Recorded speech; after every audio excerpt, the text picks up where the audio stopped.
ভারতে একটি স্লোগান বড্ড জনপ্রিয়, সেটা হলো হামসে জো টকরায়েগা চুর চুর হয়ে যায়গা। আজ প্রত্যেক জাতীয়তাবাদী ভারতীয়দের মনে এবং অবশ্যই প্রধানমন্ত্রীর মনে এই স্লোগানটি প্রতিধ্বনিত হচ্ছে। কিন্তু কেন? সেই প্রসঙ্গে আসার আগে প্রত্যেককেই স্বাগত জানাই আমার চ্যানেলে, অর্থাৎ স্ট্রেট কাটে। আমি অমিত গোস্বামী আপনাদের সামনে যে আলোচনাটা নিয়ে আসছি সেটা হচ্ছে কানাডার প্রধানমন্ত্রী জাস্টিন ট্রুডো পদত্যাগ করেছেন, কিন্তু কেন? সেই আলোচনা দিয়েই শুরু করি আজকের যাত্রা। প্রথম কারণ, কানাডার প্রবল অর্থনৈতিক সংকট, রফতানি কমে গেছে 38%। দ্বিতীয় কারণ, তার দল লিবারেল পার্টির উপপ্রধানমন্ত্রী ক্রিস্টিয়া ফ্রিল্যান্ডের সাথে ট্রুডোর তুমুল সংঘাত এবং ক্রিস্টিয়ার পদত্যাগ। লিবারেল পার্টি প্রায় 3 ভাগে ভাগ হওয়ার উপক্রম হয়েছে। তৃতীয় কারণ, ইতিমধ্যে আমেরিকার হবু প্রেসিডেন্ট ডোনাল্ড ট্রাম্প কানাডা থেকে আমদানিকৃত পণ্যে 25% আমদানি শুল্ক আরোপ করবেন বলে ঘোষণা দিলেন। চতুর্থ কারণ, ট্রুডো দৌড়ে ট্রাম্পের সাথে দেখা করলেন। ট্রাম্প তাকে প্রস্তাব দিলেন আমেরিকার 51তম অঙ্গরাজ্য হোক কানাডা। দুদেশ মিলে গেলে বাণিজ্য ঘাটতি বলে কিছু থাকবে না, কোনো করও দিতে হবে না, নিরাপদে থাকবে কানাডা। কিন্তু এর সাথে ভারতীয়দের সম্পর্ক কোথায়? 2023 সালের জুন মাসে কানাডার ভ্যাঙ্কুভারে অজ্ঞাত আততায়ীর গুলিতে নিহত হন খালিস্তানি একজন জঙ্গি, তার নাম হরদীপ সিং নির্ঝর। সেই হরদীপ সিং নির্ঝরের খুনের পরে সেখানকার শাসক দল অর্থাৎ লিবারেল পার্টির যে সহযোগী দল, সেই সহযোগী দলের নাম নিউ ডেমোক্র্যাট পার্টি। সেই নিউ ডেমোক্র্যাট পার্টিটা মোটামুটি শিখদের দল এবং সেই দলের প্রধান গুরমিত সিং তিনি বিবৃতি দিলেন এমন কাণ্ড ঘটিয়েছে নয়াদিল্লি। সেই বিবৃতির পর নয়াদিল্লি তার পাল্টা বিবৃতি দিল। তারা বলল, নিহত হরদীপ সিং নির্ঝর একজন সন্ত্রাসবাদী, পাঞ্জাবে খুনের দায়ে পলাতক। তিনি জাল পাসপোর্ট নিয়ে ভারত থেকে কানাডায় ঢুকেছিলেন এবং তার বিরুদ্ধে ইন্টারপোলের রেড কর্নারের নোটিশ থাকা সত্ত্বেও কানাডা তাকে নাগরিকত্ব দিয়েছিল। এখন তার মৃত্যুর জন্য ভারতকে দায়ী করা অমূলক। ভারত কোনোভাবেই জড়িত নয়। স্বাধীন সার্বভৌম খলিস্তান রাষ্ট্রের দাবিতে শিখস ফর জাস্টিস বলে একটি সংগঠন ইতিমধ্যে অন্টারিও সহ কানাডার অন্যান্য বেশ কিছু শহরে জমায়েত করল। দাবি কি? স্বাধীন সার্বভৌম খালিস্তান।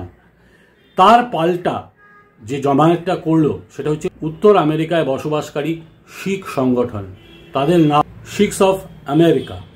তারা পাল্টা জমায়েত করলো এবং তারা খালিস্তানের বিরুদ্ধে এবং ভারতের সার্বভৌমত্বের পক্ষে তারা ওখানে মতামত প্রদান করলো। এখানেই গোলমালটা করে বসলেন জাস্টিন ট্রুডো।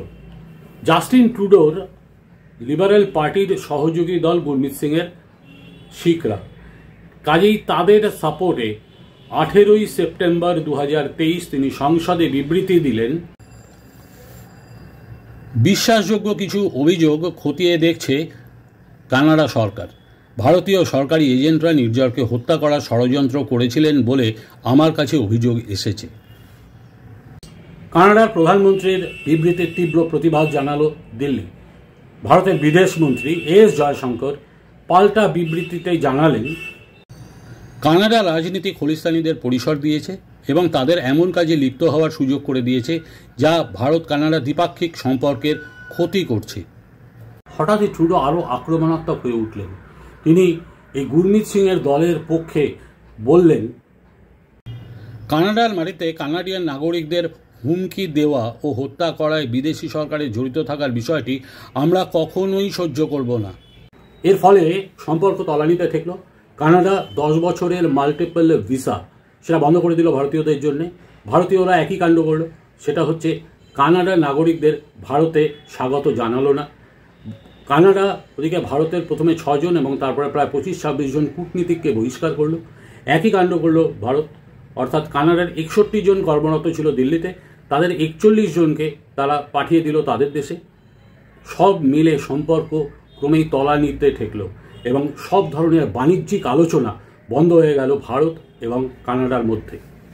দেখুন, ভারতের তুলনায় কানাডা 3 গুণ বড় দেশ, অথচ সেখানকার লোকসংখ্যা মাত্র 4 কোটি।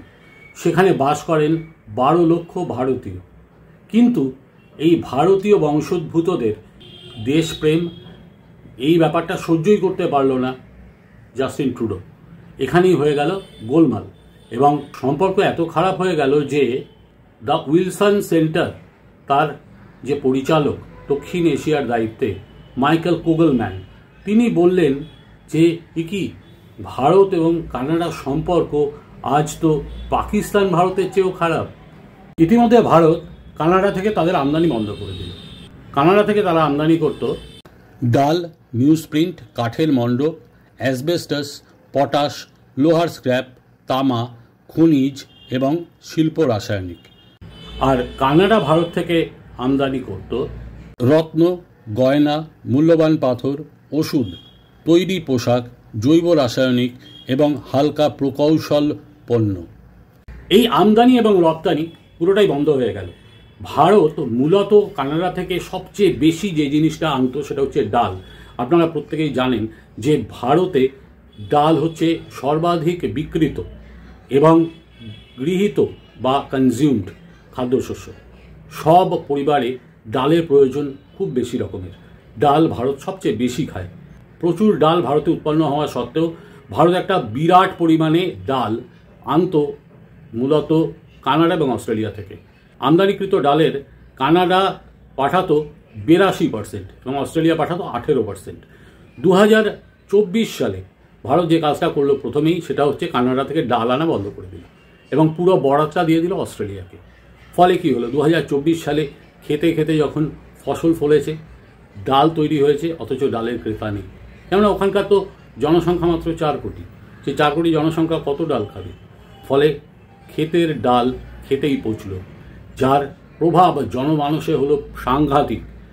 একটা জায়গা হচ্ছে অন্যান্য আমদানিকৃত জিনিস নিয়ে কিন্তু ভারতের অত মাথা ব্যথা ছিল না।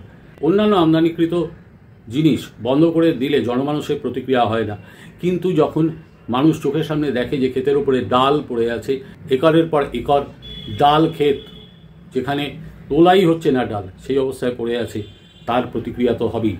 জাস্টিন ট্রুডোর যে জনপ্রিয়তা, যেটা ছিল 63%, সেটা নেমে এলো 10%-এর নিচে।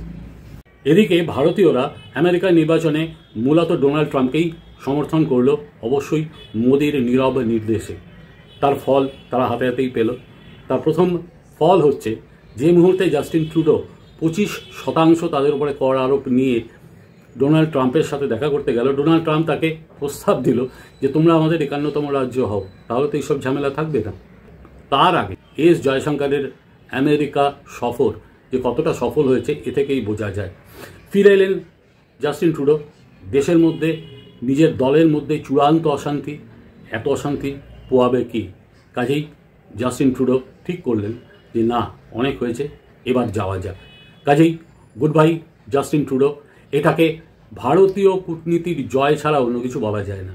এই প্রসঙ্গে একটা কথা বলি, সেটা হচ্ছে যুদ্ধ মূলত 3 ধরনের হয়। একটা হচ্ছে সমরাঙ্গনের যুদ্ধ, আরেকটা হয় হচ্ছে অর্থনৈতিক যুদ্ধ, আরেকটা হচ্ছে কূটনৈতিক যুদ্ধ। অর্থনৈতিক যুদ্ধ সেটা হচ্ছে এই মুহূর্তে সবচেয়ে চর্চিত বিষয়, অর্থাৎ ওই যুদ্ধটাই খুব বড়, যার সাথে রিলেটেড হচ্ছে কূটনৈতিক যুদ্ধ। দেখুন, সমরাঙ্গনের যুদ্ধ খুব এগিয়ে থাকা দেশগুলো খুব একটা করে না, কেননা এখন সৈন্য পাঠিয়ে খুব একটা লাভ কিছু হয় না, কেননা সমরাস্ত্র এখন অন্য ধরনের, অর্থাৎ রিমোট কন্ট্রোল। তাই সমরাঙ্গনের যুদ্ধটা খুব বড় ইস্যু নয়। বড় ইস্যু কোনটা? বড় ইস্যু হচ্ছে কূটনৈতিক যুদ্ধ এবং অর্থনৈতিক যুদ্ধ। আজকে ভারতের যদি শত্রু হিসেবে গণ্য করা যায়, সবচেয়ে বড় শত্রু হচ্ছে পাকিস্তান এবং তাদের ইসলামী মৌলবাদ। দ্বিতীয় শত্রু এতদিন পর্যন্ত ছিল কানাডা, তারা ছিল কূটনৈতিক শত্রু। 3 নম্বর শত্রু হিসেবে যদি কাউকে গণ্য করতেই হয়, তাহলে অবশ্যই আমরা করব চীনকে, কেননা চীন ভীষণ আগ্রাসনবাদী এবং ভারতের সাথে কাঁটে পে কাঁটে টক্কর দেনেওয়ালা একটা দেশ। আর চীন টেকনোলজিক্যালি অনেক এগিয়ে। কাজেই যদি শত্রু কাউকে গণ্য করতে হয়, সেটা চীন। আপনারা অনেকে চমকে যাচ্ছেন, কেন বাংলাদেশকে নয়? বাংলাদেশকে করে খুব একটা লাভ হবে না। দেখুন, প্রথম কথা হচ্ছে পাকিস্তান এই মুহূর্তে খাইবার পাখতুনখোয়া সেটা নিয়ে খুব ঝামেলায় পড়ে আছে। সেই জায়গায় তাদের একদিকে ফেস করতে হচ্ছে তেহরিক ই তালিবান, তাদের সাথে আরেক জায়গায় তাদের আফগানিস্তানের সেনা দলের সাথে। তারা ইতিমধ্যে যে কাণ্ডটা ঘটিয়েছে সেটা হচ্ছে আফগানিস্তানে বোমাবর্ষণ করে 47 জন নিরীহ নাগরিককে মেরেছে। ফলে 18,000 আফগানি সৈন্য তারা ঢুকে পড়েছে। তেহরিক ই তালিবান খাইবার পাখতুনখোয়াতে বসে বসে তারা পাকিস্তানি সেনাদের উড়িয়ে দিচ্ছে। ইতিমধ্যে 48 জন সেনাকে মেজর শুদ্ধ উড়িয়ে দিয়েছে। ওদিকে আবার বালুচিস্তানে একের পর এক বালুচ বিদ্রোহীরা পাকিস্তানি সৈন্য এবং যে চীনারা ওখানে ঘাঁটি গেড়ে বসে আছে, তাদের বিরুদ্ধে সমানে লড়াই করছে। অর্থনৈতিকভাবে পাকিস্তান একেবারে দীর্ঘ জায়গায় পৌঁছেছে।